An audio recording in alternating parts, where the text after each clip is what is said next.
Hello and welcome to another episode of the Number 9 podcast. This episode will be just by myself, Alex, reviewing Newcastle's 2-0 defeat to Man City and how this affects our European ambitions this season. I'll just start with the starting lineup and my thoughts on it before the game. When I first saw it, I was gutted, to be honest. I really thought Eddie Howe bottled it in some aspects. I can't appreciate and say how proud of Eddie Howe and how the team have played all of the season and last season. But I did feel he bottled a few changes. And I feel that with certain aspects of the team, which I go into, I felt really, really poor. So I'll start with Pope. Obviously, Pope came back in for Karius after the Carabao Cup final. Karius didn't do anything wrong, but Pope's our number one keeper and he was always going to come back in after that suspension. Trippier obviously had to start. Lascelles was a surprise one. No one expected Lascelles to come into the team. Obviously because of Shaw. Eddie Howe said after the game he had a slight concussion, so that is why Lascelles came in. Botman, our best defender by a mile, obviously first name on the team sheet after Bruno for me. He was always going to play. Dan Burn is the one for me. Really, really, really poor choice. I can understand in some aspects of how versatile he is and how much Eddie Howe likes him. However, I really felt that City's wingers, as we found out during the game, Foden, or whether it was going to be Mahrez or whether it was going to be Julian Alvarez playing out wide, that I always feel scared when Dan Burn's there, because I always feel that he's so vulnerable to fast wingers and wingers that are quick with their movements, as we found out by Foden's first goal, which we'll go into later. I felt it really highlighted his defensive frailties in that area. And then we're going to midfield. Bruno, who we saw pick up a bit of an injury and have to go off in the Carabao Cup final, which we didn't really cover on the podcast. We've just been so busy recently, but I was proud of the lads. I was down there at Wembley myself, and I was really proud of the lads. And as much as I thought we were poor on the day and definitely didn't deserve to win, I felt like the players did okay. I've had a bit of time to think about the final now, and I don't want to go into it too much, but we played all right. We deserved to lose, and it was a poor performance overall, but I feel we did okay in the end. But back on to City. Bruno played, and I just feel he didn't look fit. I think he's still carrying that knock on his ankle. I feel like he's that one player you've got to really, really be careful of, and if he's not 100% fit, don't play him. We have Willock on the bench, who himself has come back from an injury, but we have Elliot Anderson there. And especially a game like Man City, you need your best players playing. But at the same time, it's a game that no one expected you to win. Whereas next week we've got Wolves, and we have to beat Wolves next week. So maybe rest Bruno, bring him back next week. But if Bruno feels he can play, like Eddie Howe says, he always tries to listen to what the players say because he feels they know best. I thought he did okay, Bruno, but miles off his normal self. Longstaff. Viewers of this podcast know how poor I think Longstaff is, and how just he's miles off it for a Premier League midfielder at a decent level. He's just miles off it. I don't think many teams in the league he starts for. He's really, really poor, and I feel like he's protected massively by Bruno sat behind him and Joelinton working in that midfield. This theory that Longstaff is this hard-working box-to-box midfielder, it's false. He doesn't get involved with the game enough. His finishing is really poor, despite what you saw against Leicester in the Carabao Cup. His finishing is really, really poor. Southampton. It's really poor, and I don't actually know what he's good at myself. When we'll have Guy back on the podcast, hopefully next week, Guy's a bit more of an admirer of Longstaff, and not an admirer, I don't think many people are admirers of Longstaff, but I feel that he certainly sees more of him than what I do. I don't know if I'm just looking at it a bit negatively, but I think he's overall he's really poor. And Joe Linton, I feel with Joe Linton, he was probably my man of the match, apart from Lascelles. I feel like Lascelles did really well. But Joe Linton did alright. Joe Linton did all the work in midfield that game, he really did. And now we'll move on to the forward line. And this was the most disappointing part of the team sheet that I saw, and I thought, Eddie, what are you doing? And I was happy to see Gordon play. I really was. I thought he would come in. He did. Almiron, who's been bang out of form since Christmas. I don't think he's scored since Boxing Day. He's just miles off it. And when Almiron's not on form, he's not a good player. He's an alright squad player, but overall he doesn't have that quality to play week in, week out for a team pushing for Champions League European football. And I really, really felt that Maximin should have kept his place in that team. I felt in the Carabao Cup final, as much as overall the team was quite poor, I felt Maximin was a bit of a bright spark at times. You always thought you got the ball to him. I know, remember, we had a really good chance in the final where he took the piss out of Dalot, really, took it round him, and then had a go to the keeper, and the keeper made a really good save. But he was that only bright spark during that final, and I felt he had to keep his place. So I felt it's another one Eddie really bottled in terms of bringing Gordon in but dropping Maximin. Play both, play Gordon and play Maximin. Gordon needs time in the squad. It's his first start for Newcastle. I felt he did okay. Nothing special, but no one was special. I feel next week against Wolves, Gordon and Maximin have to start, but we'll go on to the team I play next week against Wolves later on. And this one for me was the worst decision of the day by Eddie Howe. Keeping Callum Wilson in that team was really, really poor. I felt we've spent 65 million quid on this kid. He come in with a lot of potential. He had that really bad injury at the start of his career at Newcastle. He's back now, he's fit. Give him a chance. I felt he should have played him in the final. He didn't. I understood why he played Wilson, because more experience in English football, etc. But Isaac had to come back in, but he didn't, and that was one of the biggest sticking points for me. Really, really poor decision, and that really frustrated seeing Wilson in that team. On the bench players that came on, we had Maxi came on, Willock came on, Target came on, and Murphy came on, and then Alex Isaac came on as well. Isaac, however you say it. And Maxi did okay when he came on, not much. Bit like Gordon during the game.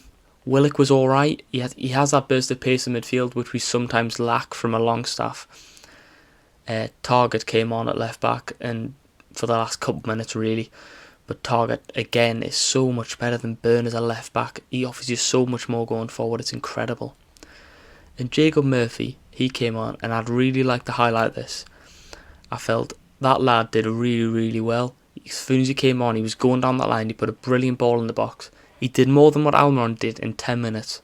But you won't hear about it because people are silent, and people give Murphy shit every week, and rightfully so. Most of the time he's really poor. But credit where credit's due, he came on and at least tried. He tried to take it on the wide, down the wing. But Almiron he doesn't offer enough. I'm not saying Murphy should start, definitely not. But in that 20 minutes he played, he did more than what Almiron did. It's shocking, I think, that Almiron is still in this team. I know Eddie has his favourites, and at the start of the season, Almiron and Trippier were linking up well. But I think it's really, really poor to keep Almiron in that team. Isaac did well when he came on. I know he was down the wing, and he took it round on the byline and made a good chance. He tried to put it over the box. No one got on the end of it, but he did really well when Isaac came on. So now we'll go into the match itself and some of the key moments. The first key moment really was Foden's goal. And I'd like to highlight Rio Ferdinand at half time saying what a beautiful finish it was. And if you watch it back, Foden does really well with his tight control and close control. At the end of it, it's a shot that's deflected off Potman's leg, which takes it over Nick Pope. It's not a nice finish at all. I don't think it was going in. He was aiming for the bottom left corner. It went into the top right corner. It's not what he intended to happen. It went in, and that's the end of it, really. But Rio Ferdinand, I don't know what he was looking at. A different game, a different goal. But enough of that. It was really poor defensively by Burn. It's one touch. Foden brings the ball down. It's one touch out of his left with his left foot, and he's gone. He's past Burn. Burn is never going to catch him there.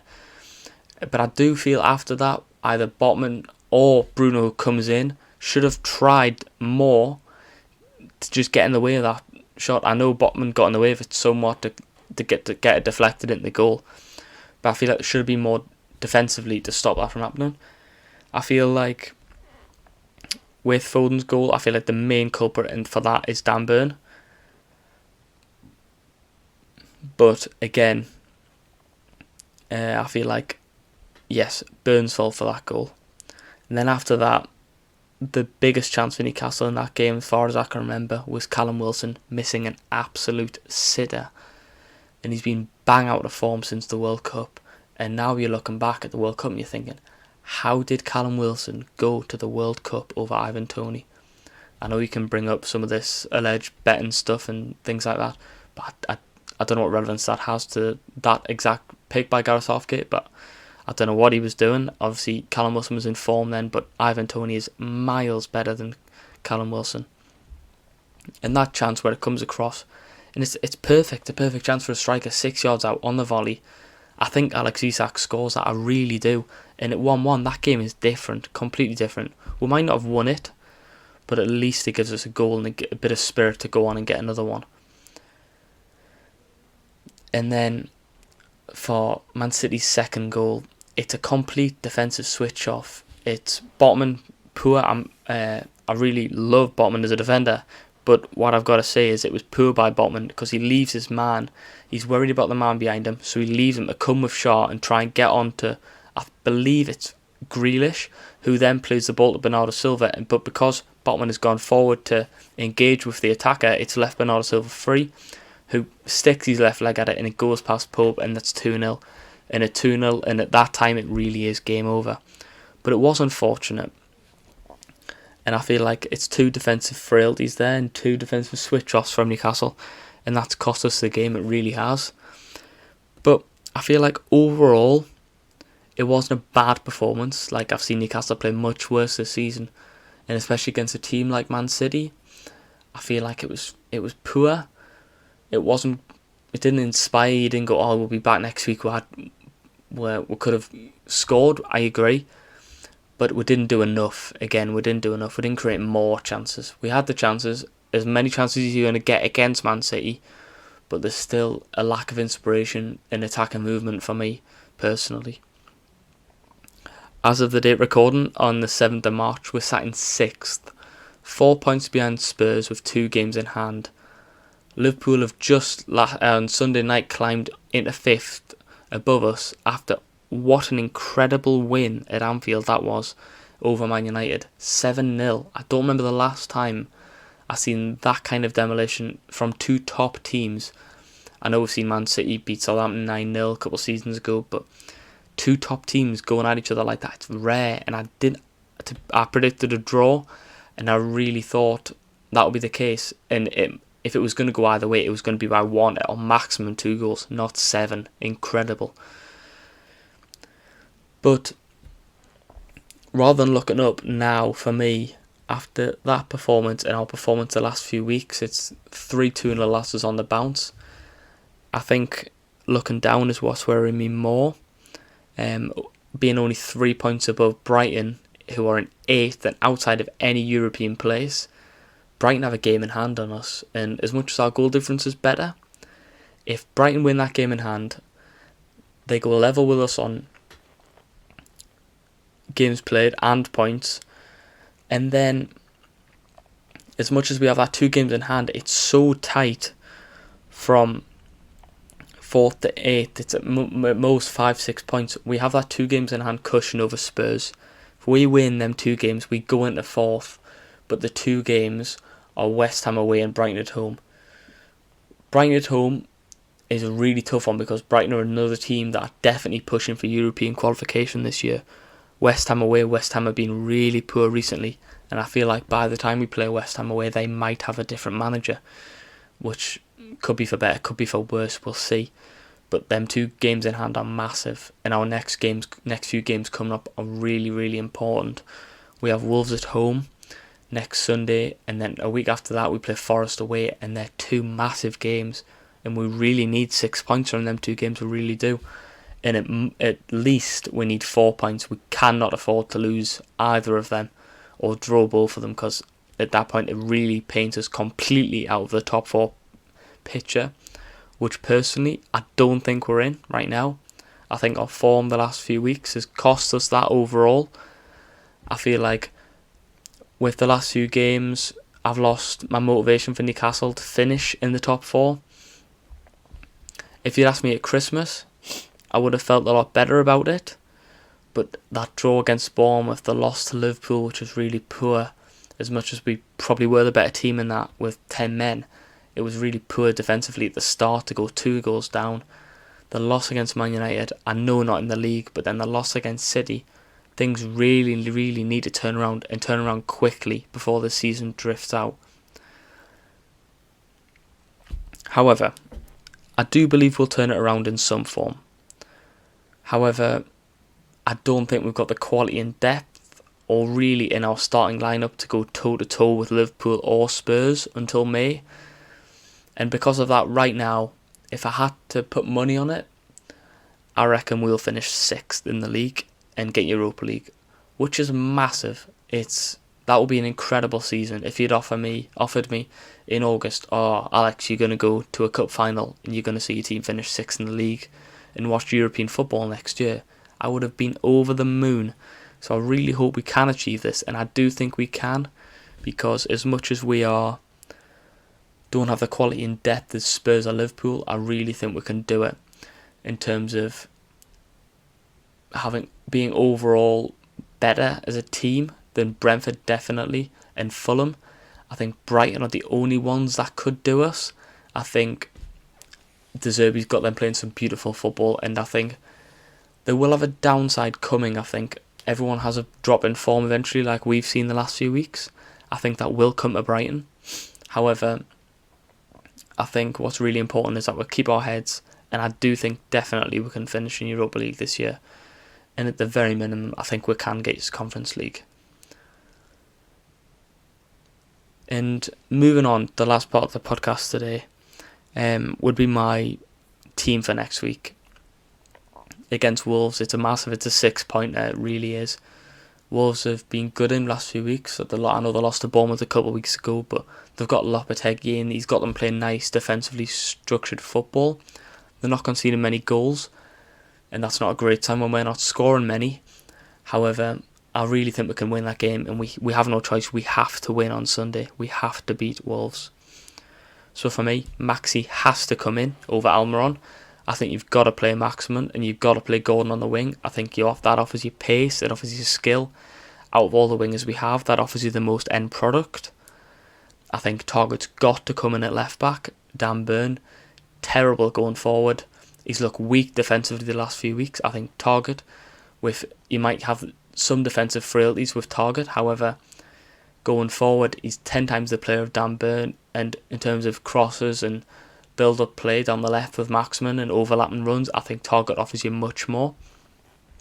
So I think definitely Target coming at left back. I think still keep Trippier. I think Botman obviously, and then I think Target and Pope. However, I think there's a conversation to be had whether Lascelles should keep his place over Shaw. And I'm pretty sure the concussion protocols is 6 days, so I think Shaw will come back in. However, I think there's an argument for Lascelles to definitely keep his place, because I think in terms of set pieces, I think we don't have a better header of the ball than Jamal Lascelles. He wins everything in the air. And I think if you watch back the game on Man City, or even watch back the highlights, you'll see Grealish putting balls in the box, Foden putting balls in the box, and Lascelles is clearing them again and again and again. We had 2 good free kick chances where Lascelles got on the end of it. They didn't go in the goal, obviously, but Lascelles was the only one that was winning the headers for us on Sunday. Oh no, it was Saturday against Man City. Willock has got to come in for the suspended Joe Linton, in my opinion. To say it's a shame to see Joe Linton suspended, because now he's out until next month because of the international break. But I think Willock coming in is a good thing, and I think it's good to give Joe Linton a rest for a couple of weeks. I think when Willock comes in, I think he offers you a bit of pace, and sometimes he can operate the flank, and because he has the pace, I think he's one of the quickest players in Newcastle, and when he gets going with the ball. And for that, I think he comes in for Joe Linton, and I think you've got to play Willock, Longstaff and Bruno if he's fit. If Bruno's not fit, Willock, Longstaff and Elliot Anderson's a really, really poor and weak midfield. I don't think you can operate with that. I think you've got to change the system then. But I think Bruno will be okay, hopefully. So I think Willock comes in for Joe Linton, and I think that's the midfield three. And then I think Isaac's got to come in for Wilson. I think there's a no-brainer. I think he should have come in on Sunday, and I think he's got to come in next Sunday against Wolves. I think it'd be really, really poor. It would be a terrible decision from Eddie Howe if Alexander Isak does not play on Sunday. And for that, I think if we operate with that team, we get behind the lads, I think we can get the win, and I think that can spur us on to pick up a few points towards the end of the season. Sorry, not a few points. If we pick up a few points, we'll be in big trouble. I mean, hopefully spur us on to pick up the wins necessary to reach the goal we want in terms of European qualification towards the end of the season. And that's going to be all for my review of the game. We'll be back soon, whether that's another solo podcast from myself or a solo podcast from Guy, or together, hopefully. But we'll see. But for now, thanks for listening to the Number 9 podcast. Cheers.